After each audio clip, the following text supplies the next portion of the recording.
بسم اللہ الرحمن الرحیم۔ ایک اہم بات کی طرف آپ کی توجہ دلانا چاہتا ہوں۔ نقبہ فلسطینیوں کی اجتماعی تباہی اور چابی کی داستان۔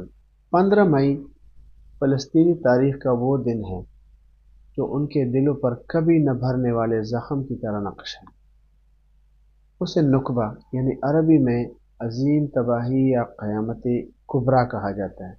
1948 میں اسرائیل کے قیام کے اعلان اور اس کے فوراً بعد ہونے والی جنگ نے ایک پوری قوم کو اپنی سرزمین سے بے دخل کر دیا۔ اسرائیل بننے کے وقت تقریباً 7.5 لاکھ فلسطینی اپنے گھروں، کھیتوں اور بستیوں سے نکالے گئے۔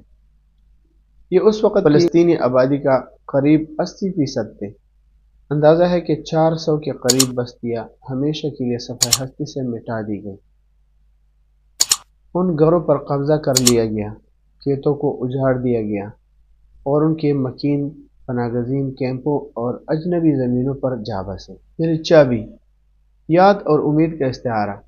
جب لوگ اپنے گاؤں اور گھر چھوڑنے پر مجبور ہوئے تو بہت سے خاندان اپنے ساتھ ایک نشانی لے گئے، اپنے گھروں کی چابیاں۔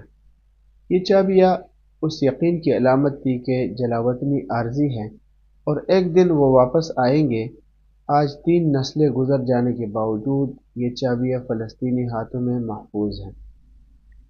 ان میں سے اکثر زنگ آلود ہو چکی ہیں، لیکن ان کا مطلب زندہ ہے۔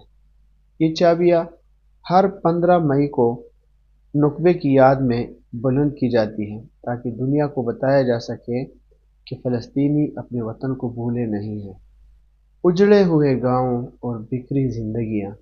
فلسطینی شاعر محمود درویش کے گاؤں البروا، اس کی طرح سینکڑوں بستیاں مٹا دی گئیں۔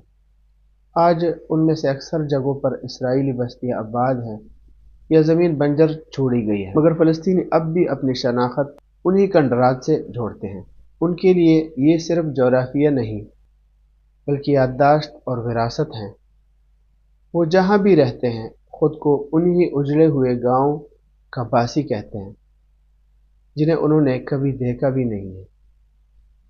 3-4 نسلیں گزر چکی۔ اسی طرح قرارداد 194 اور حق واپسی۔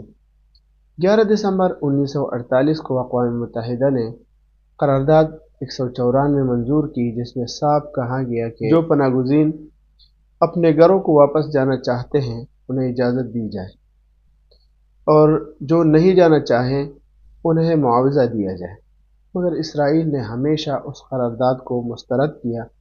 اسرائیلی موقف یہ ہے کہ اگر 5 یا 6 ملین فلسطینی واپس آ گئے تو یہودی ریاست کا وجود خطرے میں پڑ جائے گا۔ تو یوں فلسطینیوں کے حق واپسی کو 75 برس گزر جانے کے باوجود تسلیم نہیں کیا گیا۔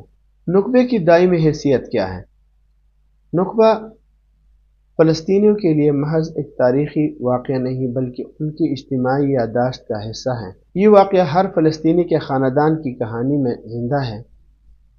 کسی نے اپنا گھر کھویا، کسی نے کھیت اور کسی نے پورا گاؤں، لیکن اپنا علاقہ تو سب نے کھویا۔ یہی وجہ ہے کہ نقبہ ان کے لیے صرف ماضی نہیں بلکہ حال بھی ہے۔ ہر پناہ گزین کیمپ، ہر احتجاج اور ہر نسل کے ہاتھوں میں تمی ہوئی وہ پرانی چابیاں اس بات کی یاد دہانی ہے کہ ایک دن واپسی ضرور ہوگی۔ ایک بات یہ ہے کہ فلسطینی نقبہ ہمیں یہ سکھاتا ہے کہ زمین اور وطن کی محبت کو نہ وقت زنگ آلود کرتا ہے نہ طاقت چھین سکتی ہے۔ چابیاں آج بھی محفوظ ہے اور امید آج بھی زندہ ہے۔ اللہ تعالی ہمیں صحیح معنوں میں ایک دوسرے کے ساتھ مدد کرنے کی توفیق عطا فرمائے۔ وما علینا الا البلاغ۔